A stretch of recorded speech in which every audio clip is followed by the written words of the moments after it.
can't be happening. Come on. Sorry, I thought this was my apartment. 5th floor?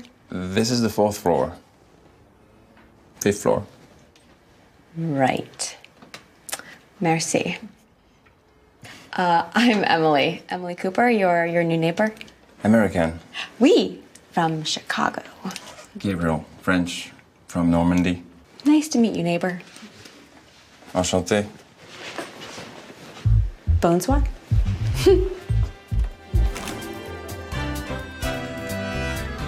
Hey global citizen! Today, we're learning English with Netflix's popular series, Emily in Paris. Okay, so Emily just made her first mistake in Paris. She went to the wrong apartment, but at least she met a very sexy neighbor, Gabriel.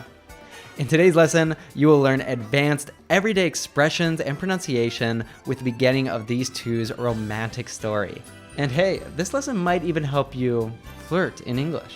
All right, so in the next clip we'll watch, Emily just came back from a run and once again got confused about which floor of her building she's on. Let's watch.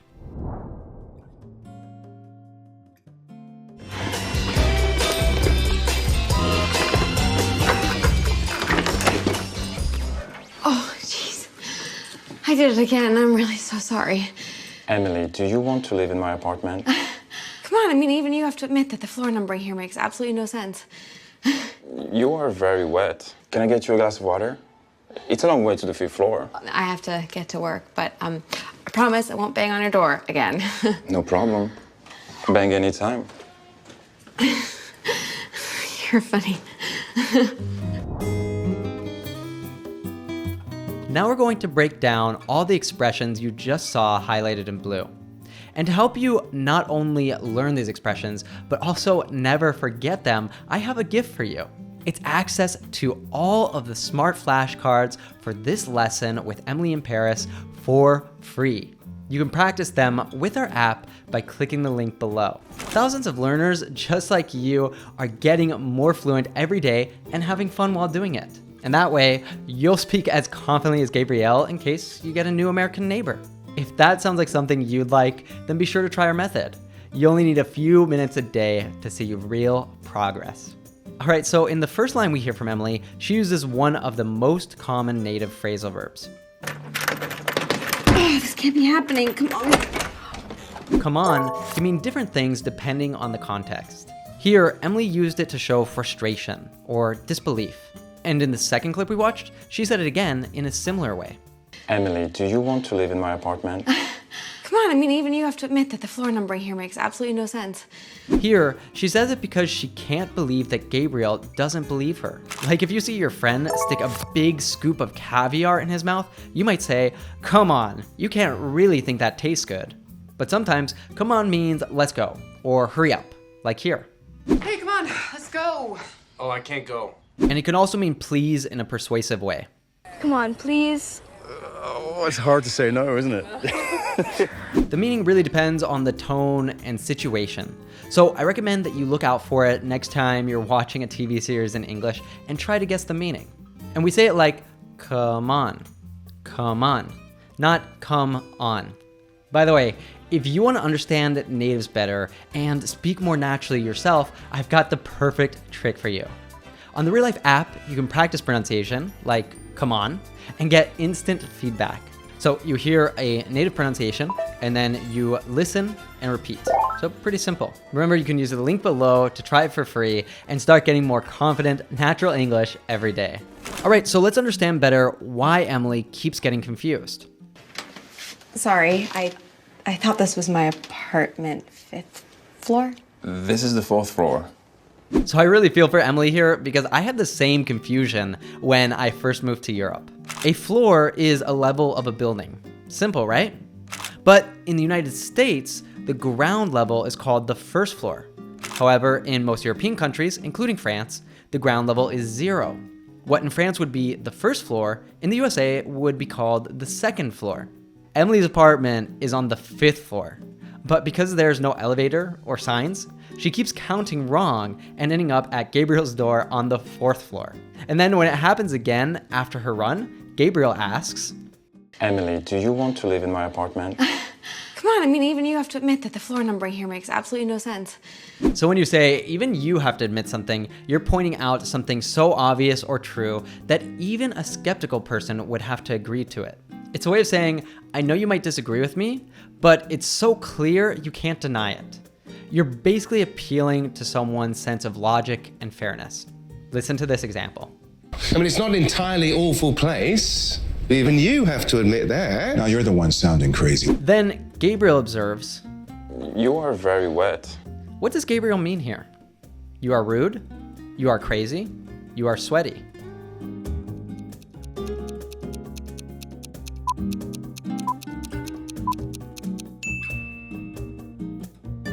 So Emily just returned from a long run. It would have been more native-like for Gabriel to say, you are very sweaty.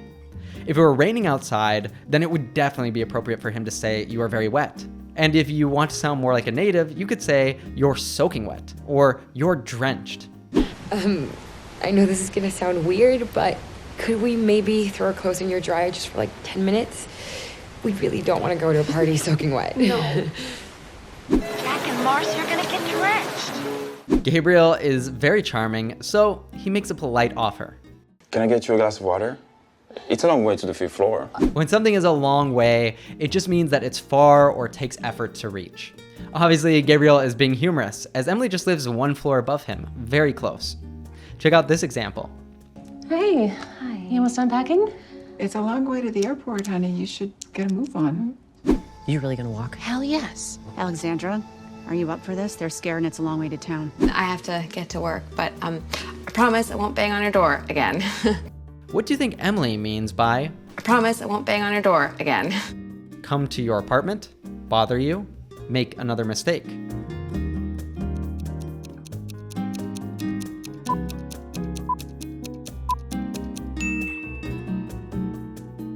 Right. Usually we say knock on someone's door, but to bang on a door means to knock loudly or repeatedly on it, usually with some aggression or urgency. If your neighbors are playing loud music, you wouldn't knock. You'd bang to make sure they hear you and to show your frustration. And Gabriel's response is flirty and cute. Bang anytime.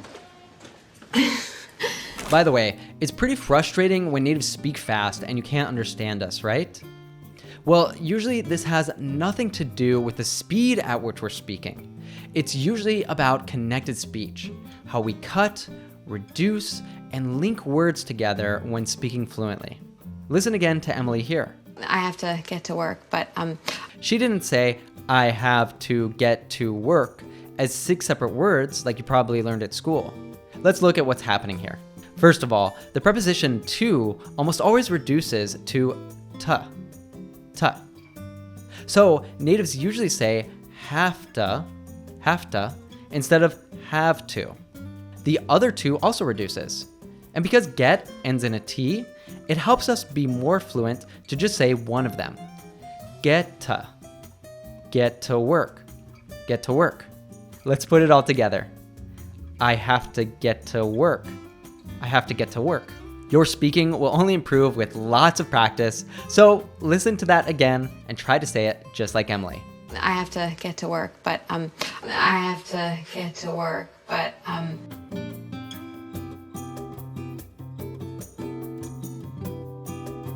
And before we move on, listen again to how Emily said that first line. I did it again. I'm really so sorry. So another great example of connected speech. When we have a T between 2 vowel sounds, we usually pronounce it as a D sound. So we hear it again, and all the words flow together. I did it again. I did it again. Now you try. I did it again. I'm really so sorry. I did it again. I'm really so sorry.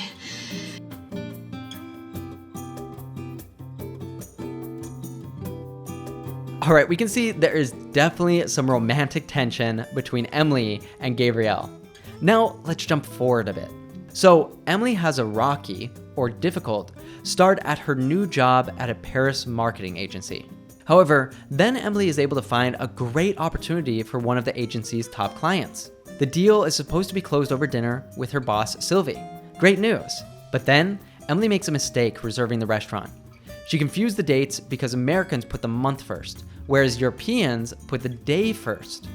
Gabriel is the head chef at a restaurant near Emily's apartment. So, desperate to not screw up at work again, she calls Gabriel for help.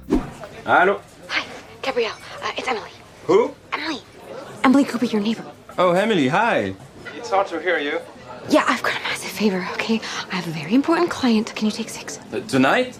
Yes, perfect. No. I really need your help, Gabriel. Okay, my job depends on it. We're planning to close in 30 minutes. Okay, I'll see you in 15. Mercy. All right, so she told Gabrielle she needs a massive or very big favor. And she says, my job depends on it. This is a critical phrase to show that a lot is at risk. You're saying that one thing relies on or requires another thing to happen. If Emily does not make this dinner work, she will be fired from her job. With this amount of urgency, Gabriel can't say no. So, luckily for Emily, the dinner at Gabriel's restaurant is a huge success. Let's see what happens next. Oh, and here is our brilliant and amazing chef and my friend Gabrielle. Thank you all for being here. So that's your new friend, Gabriel? Yes. Mm-hmm. Oh, that was amazing. That was nothing. No, it was above and beyond. You made me look great out here. Well, it's not a hard thing to do. Shall we go? Yeah. Bonsoir. Thank you again. Au revoir. I'll see you later. I'll see you later. Emily, I have to say that you did a good job today. We're going for drinks. You can join us if you want, but I think you have better things to do. He lives downstairs. I don't want to make it complicated. Oh, sometimes the best relationships are complicated. Meet me at the all sweet foolish wood. Did you forget something? I did.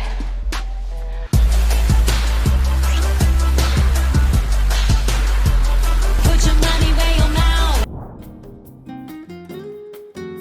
Woo! We can really see sparks are flying between Emily and Gabrielle. They really have a lot of chemistry. So first, we saw Emily pay Gabriel a lovely compliment. Oh, and here is our brilliant and amazing chef and my friend Gabrielle. The word brilliant means extremely smart, talented, or impressive. By the way, in British English, you'll hear brilliant used casually to mean great. We always hear Ron from Harry Potter saying bloody brilliant. We use awesome in the same way in American English. And we can hear a couple more compliments here. Oh, that was amazing. That was nothing. No, it was above and beyond. You made me look great out here. So above and beyond means going further than what's expected or required. Here's another way natives use it. You know what, man? I deserve this job. I scored Stone and Son Suit Warehouse with you, and God knows to get the Scranton White Pages with Jan. I went above and beyond. So Gabriel not only kept the restaurant open and worked to help Emily in her time of need, he also prepared a special meal, wine, and charmed her important clients. Then Sylvie comes back from the bathroom and asks Emily, Shall we go? Yeah. Bonsoir. Thank you again. Au revoir. I'll see you later. I'll see you later. So this is a more formal way to suggest leaving somewhere. Shall we is a polite alternative to should we to invite someone to do something together. It definitely fits an elegant character like Sylvie. Check out this example. Anyway, shall we try this? Okay. I don't know how to start. Shall we start? Someone has that San Francisco audition soon. Emily, I have to say that you did a good job today. The phrase I have to say is a way to introduce an observation or comment that you feel is important. For example, I have to say you did an amazing job, or I have to say that was delicious. This is huge coming from Sylvie, who from the moment that Emily arrives in Paris makes her work life difficult. I have some ideas about marketing Delors that I would like to share with you. Delors. Delors. Delors. Delors. Delors. Delors. Delors. Delors. Delors. Delors. Hilarious. I bet you felt like that with English pronunciation at some point. And finally, the epic finale of this scene. We're going for drinks. You can join us if you want, but I think you have better things to do. He lives downstairs. I don't want to make it complicated. The word downstairs refers to the level below where you currently are. It's the opposite of upstairs. Emily thinks that dating Gabriel would be complicated because if it does not work out, they see each other almost every day. What do you think? Would you ever consider dating a neighbor? By the way, Gabriel is played by French actor Lucas Bravo. He lived in LA between the ages of 18 and 21. His ex-girlfriend is American, and they practiced French and English together. And fun fact, he also speaks some Spanish and Japanese. I'm sharing this with you because although we can definitely notice a French accent, he obviously has some mastery of connected speech. Listen to his last question again. Did you forget something? When we have a D followed by U, it usually morphs to a ju or ja. Gabriel said did you like did you. Did you forget something? This is perfect, but we could also say it even quicker, like did you forget something? Did you forget something? He also said forget just like a native. The secret here is the glottal T, where the T at the end of words is cut off at the back of the throat. Like how when kids make a mistake, they say, uh-oh, uh-oh. It's that same sound. So it just goes to show you, it's no big deal to have an accent, but learning connected speech can still help you speak more naturally.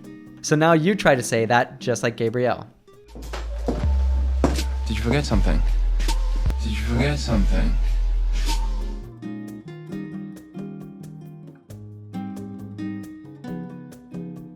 All right, I have to say you've done brilliantly if you've made it this far. But now comes the most important part of the lesson. You will test everything that you learned by watching all the scenes again, this time without subtitles and answering some quiz questions. Come on, you can do it. Oh, this can't be happening. Come on. Sorry, I thought this was my apartment, 5th floor. This is the 4th floor. 5th floor. Which one of these people is going downstairs?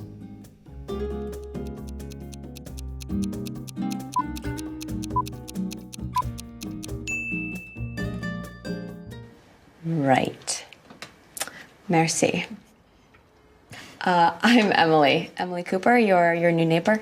American. Oui, from Chicago. Gabriel, French, from Normandy. Nice to meet you, neighbor. Enchanté. Bonsoir. Oh, jeez. I did it again. I'm really so sorry. Emily, do you want to live in my apartment? Come on, I mean, even you have to admit that the floor numbering here makes absolutely no sense. You are very wet. Can I get you a glass of water? It's a long way to the 5th floor. If someone says it's a long way, they mean the distance is far or requires effort, something takes a lot of time to think about, you should take a different route.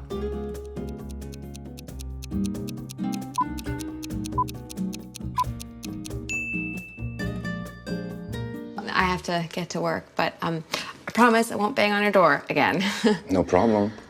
Bang anytime. You're funny. Oh, and here is our brilliant and amazing chef and my friend Gabriel. Thank you all for being here. So that's your new friend, Gabriel? Yes. Mm-hmm. Oh, that was amazing. There was nothing. Which phrase means to go further than what's expected or required? A long way, bang on, above and beyond.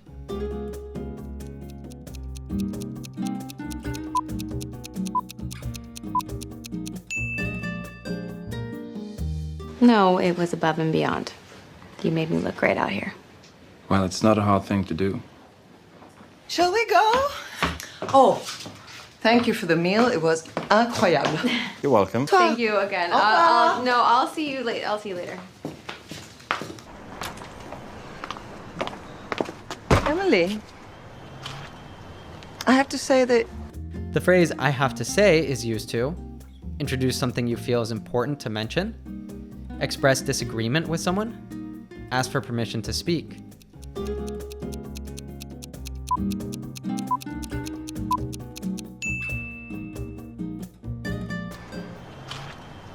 I have to say that you did a good job today. We're going for drinks. You can join us if you want, but I think you have better things to do. He lives downstairs. I don't want to make it complicated. Oh, sometimes the best relationships are complicated. Meet me at the all sweet foolish wood. Did you forget something? I did.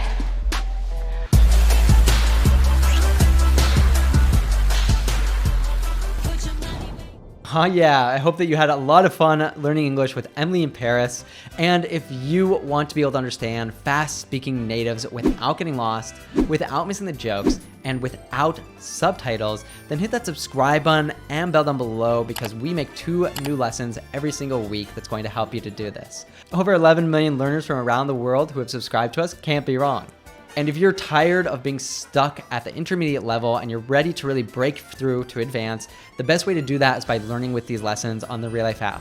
So try it for free with the link down in the description, and you can already study with this lesson with Emily in Paris there, and never forget the new words and speak more naturally as well. But if you're sticking with us here on YouTube, you might want to check out this other lesson we made with Emily in Paris next. But now that she's pregnant, she's decided she's not gonna take the job in Paris. So there goes your promotion?